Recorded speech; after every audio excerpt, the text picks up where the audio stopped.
نحمده ونصلي على رسوله الكريم اما بعد فاعوذ بالله من الشيطان الرجيم بسم الله الرحمن الرحيم رب اشرح لي صدري ويسر لي امري واحلل عقدة من لساني يفقهوا قولي. نماز اشراق. اشراق کا لفظ شرق سے ہے، شین ر قاف، اسی سے مشرق کا لفظ ہے. تو نماز اشراق وہ نماز جب سورج مشرق سے طلوع ہو جائے اس کے بعد پڑھی جانے والی نماز. ضحیٰ کے معنی ہے دن کا چڑھنا، اشراق کے معنی ہے طلوع آفتاب. پس جب آفتاب طلوع ہو کر ایک نیزے کے برابر بلند ہو جائے تو اس وقت نوافل کا پڑھنا نماز اشراق کہلاتا ہے، یعنی تقریباً 15 منٹ کے بعد. زید بن ارقم رضی اللہ عنہ سے مروی ہے، حدیث میں اس نماز کو صلاۃ الاوابین بھی کہا گیا ہے. اوابین کا لفظ اواب سے ہے. اواب کا کیا معنی ہوتا ہے؟ رجوع کرنے والا، بار بار پلٹنے والا. مغرب اور عشاء کے درمیان پڑھی جانے والی نماز کو جس روایت میں صلاۃ الاوابین کہا گیا ہے وہ مرسل ہے، یعنی ضعیف ہے. عام طور پر ہمارے ہاں کیا مشہور ہے؟ اوابین کی نماز مغرب کے بعد پڑھتے ہیں لوگ، جبکہ صحیح حدیث کے مطابق یہ نماز اشراق کی نماز ہے.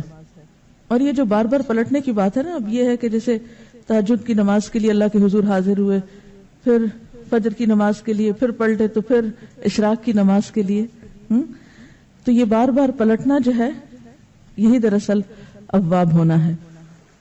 حضرت ابو ذر رضی اللہ عنہ سے روایت ہے کہ رسول اللہ صلی اللہ علیہ وسلم نے فرمایا، یصبح علی کل سلام من احدکم صدقہ فکل تسبیحۃ صدقۃ وکل تحمیدۃ صدقہ وکل تہلیلۃ صدقہ وکل تکبیرۃ صدقہ وامر بالمعروف صدقہ ونہی عن المنکر صدقہ ویجزئ من ذلک رکعتان یرکعہما من الضحیٰ.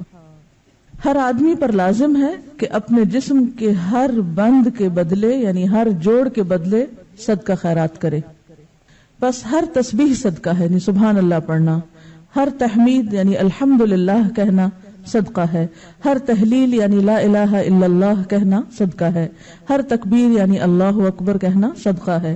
امر بالمعروف صدقہ ہے اور نہی عن المنکر بھی صدقہ ہے. اور ان سب چیزوں سے ضحیٰ کی 2 رکعتیں کفایت کرتی ہیں.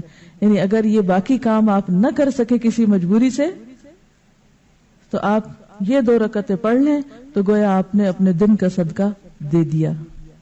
اور اگر کوئی شخص یہ 2 رکعتیں بھی پڑھے اور اس کے ساتھ ساتھ باقی کام بھی کرے تو لازمی طور پر وہ دوسروں سے آگے ہوگا. عام طور پر جب اس طرح کی حدیثیں ہم پڑھتے ہیں تو ہم سوچتے ہیں چلو ٹھیک ہے، باقی تو چھوڑو، چھٹی یہ کر لیتے ہیں، شارٹ کٹ ڈھونڈ کے بس صرف ایک چھوٹا کام کرنے کے لیے تیار ہوتے ہیں. جبکہ صحابہ کرام کی عادت کیا تھی، وہ کیا کیا کرتے تھے؟ اس حدیث کو یاد کریں جس میں آپ صلی اللہ علیہ وسلم کے پاس لوگ آئے اور کہنے لگے، یا رسول اللہ، مالدار لوگ تو آگے نکل گئے. اور پھر انہوں نے کچھ تسبیحات سیکھی اور وہ ادا کرنے لگے. پھر وہ مالدار لوگوں کو بھی پتہ چل گیا. انہوں نے یہ نہیں سوچا مالدار لوگوں نے کہ ٹھیک ہے ہم صدقہ خیرات کرتے ہیں تو اب ہمیں اور تسبیح پڑھنے کی یا کچھ اور کرنے کی کیا ضرورت ہے. وہ صدقہ خیرات کے ساتھ ساتھ تسبیح بھی کرنے لگ گئے. تو اس حدیث کا مطلب یہ نہیں ہے کہ ہم تسبیح چھوڑ دیں اور امر بالمعروف اور نہی عن المنکر چھوڑ دیں اور صرف یہ 2 رکعتیں پڑھ کے مطمئن ہو جائیں. یہ بات کہنے کا مطلب یہ ہے کہ ان 2 رکعتوں کا ادا کرنا اتنا اجر و ثواب کا باعث ہے کہ گویا ان ساری نیکیوں کو کر لینا ہے. لیکن وہ نیکیاں اپنی جگہ باقی ہیں، وہ الگ سے کریں گے تو وہ اصل شکل میں ہوگی. جیسے قل هو اللہ پڑھنا 1/3 قرآن کے برابر، اس کو لوگوں نے کیا سمجھا، اور کچھ نہ پڑھو، خالی قل هو اللہ ہی پڑھتے رہو، 3 دفعہ پڑھ لو پورے قرآن کا ثواب ہو جائے گا. اسی طرح حرم میں 1 نماز پڑھ لو، 1,00,000 نمازوں کا ثواب. لیکن وہ 1,00,000 نمازوں کا ثواب یہ تھوڑی ہوتا ہے کہ آپ کی 1,00,000 نمازیں بھی ادا ہو گئی. تو ہر کام اپنی جگہ کرنے سے ہوتا ہے. ہاں، یہ سمجھانے کے لیے ہوتا ہے کہ اس کام کا اجر و ثواب کتنا زیادہ ہے. رسول اللہ صلی اللہ علیہ وسلم نے فرمایا، اللہ تعالیٰ فرماتا ہے، اے آدم کے بیٹے، خالص میرے لیے 4 رکعتیں، خالص میرے لیے 4 رکعتیں اول دن میں پڑھ، یعنی اشراق کی. میں تجھ کو اس دن کی شام تک کفایت کروں گا، تیرے سارے کام ہو جائیں گے. اب آپ دیکھیے کہ یہ جو 4 رکعتیں ہیں ان میں جو خصوصیت کے ساتھ اجر کے لیے شرط رکھی گئی وہ کیا؟ خالص میرے لیے. اچھا، عام طور پہ ہم نفل پڑھتے ہیں تو کس طرح پڑھتے ہیں؟ جیسے اس روز مجھ سے کسی نے پوچھا جب میں تہجد کی نماز کے بارے میں بتا رہی تھی کہ کیا خیال ہے اگر اس روز یعنی تہجد کے وقت 2 رکعت تحیۃ الوضو کے پڑھ لیے جائیں، 2 حاجت کے پڑھ لیے جائیں، 2 استخارے کے پڑھ لیے جائیں، 2 فلاں کے پڑھ لیے جائیں. تو بات یہ ہے کہ ٹھیک ہے آپ وہ 2 مختلف نیتوں سے پڑھ لیں، لیکن تہجد تو تہجد ہے. اسی طرح جب ہم یہ نفل بھی پڑھتے ہیں تو عموماً ہم کیا کہتے ہیں؟ چلو حاجت کے پڑھ لیتے ہیں یا کوئی استخارہ کر لیتے ہیں، یعنی کوئی نہ کوئی غرض ساتھ لگا لیتے ہیں. برائی کچھ نہیں ہے اس میں، آپ لگا سکتے ہیں غرض، لیکن کوئی عبادت تو ایسی بھی ہو جو کسی غرض کے بغیر ہو، یا نہیں؟ ہاں، اپنی ساری غرضیں اللہ کے سپرد کر دینا اور خالص اس کے ہو جائیں، پھر وہ آپ کی ہر چیز کے لیے کافی ہو جائے گا. اصل میں ہمارا ذہن یہ ہوتا ہے کہ جیسے مختلف چیزیں ہمارے ہاتھ میں نا، ہم یہ کر کے یہ کروائیں اللہ تعالیٰ سے، یہ پڑھ کے یہ کروائیں، اس چیز سے یہ مسئلہ حل کرائیں.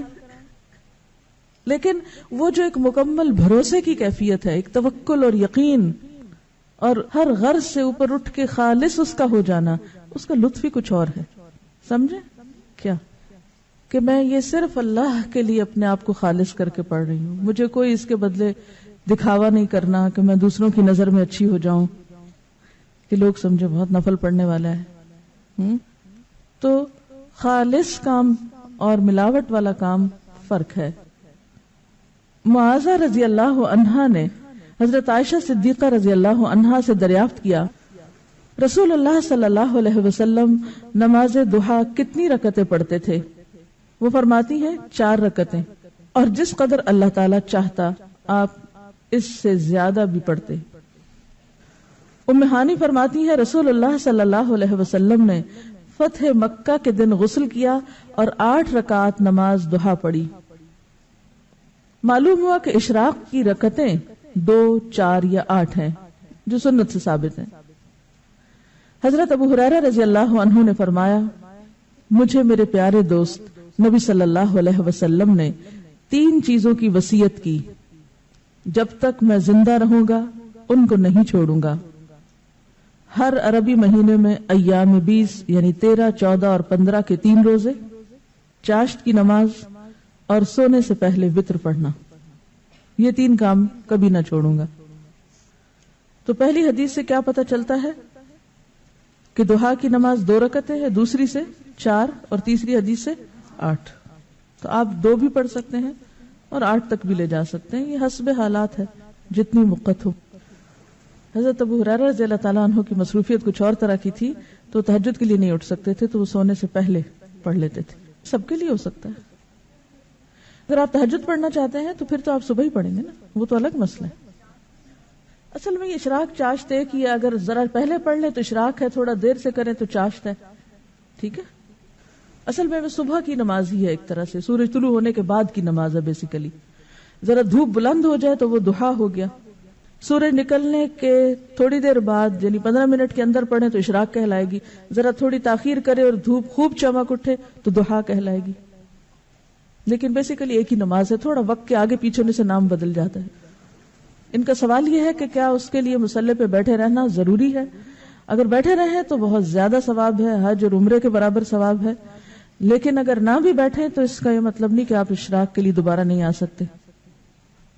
یہ 4 رکعتیں یا 8 رکعتیں 2 کر کے پڑھیں گے، یعنی ہر 2 رکعت کے بعد سلام پھیریں گے. ان کا سوال یہ کہ چاشت کی نماز کتنے بجے ہے؟ دیکھیے کہ بجے کی حدیث میں کسی بھی نماز کا وقت گھنٹوں کے حساب سے یا بجے کے حساب سے نہیں بتایا گیا. اس میں سورج غروب ہونے کے بعد، سورج طلوع ہونے کے بعد، سورج طلوع ہونے سے پہلے، زوال ہونے کے بعد، دن ڈھلنے کے وقت، اس طرح کے اوقات بتائے گئے ہیں تاکہ دنیا میں آپ کہیں بھی ہو تو سورج کے اتار چڑھاؤ سے، آسمان کی روشنی سے اپنا کیلنڈر اور اپنی گھڑی، یعنی آسمان پر سورج کا نکلنا اور غروب ہونا اور ڈھلنا اور اونچا نیچا ہونا، یہ ایک عالمی کلاک ہے. آسمان آپ کے لیے کیا ہے؟ کلاک. اور اس کی سوئی کیا ہے؟ سورج. ٹھیک ہے، تو ساری نمازیں اسی سے کسی نہ کسی طرح جڑی ہوئی ہیں، حتیٰ کہ عشاء کی نماز بھی جب روشنی ختم ہو جائے. ایک بات میں آپ کو پتہ کی بتا دوں دین پر عمل کرنے کے سلسلے میں، جس میں آپ کو بڑی سہولت ہو جائے گی. سمعنا واتانا. سورج نکلا ہے، ایک نیزے برابر ہوا، پڑھ لو، بس پڑھ لی. 2 4 8 بس ٹھیک ہے. اگر بہت ڈیٹیلز میں جائیں گے، اب اگر اگلا سوال آپ کا یہ ہو کہ صورتیں اس میں کون سی پڑھیں، کتنی طویل ہو، سجدے کتنے ہوں، مشکل میں پڑھتے جائیں گے. سمپلی ایک بات سنیں اور اس کو جتنی سمجھ آتی ہے وہ کر لیں، اور انشاءاللہ اس میں خیر ہوگی.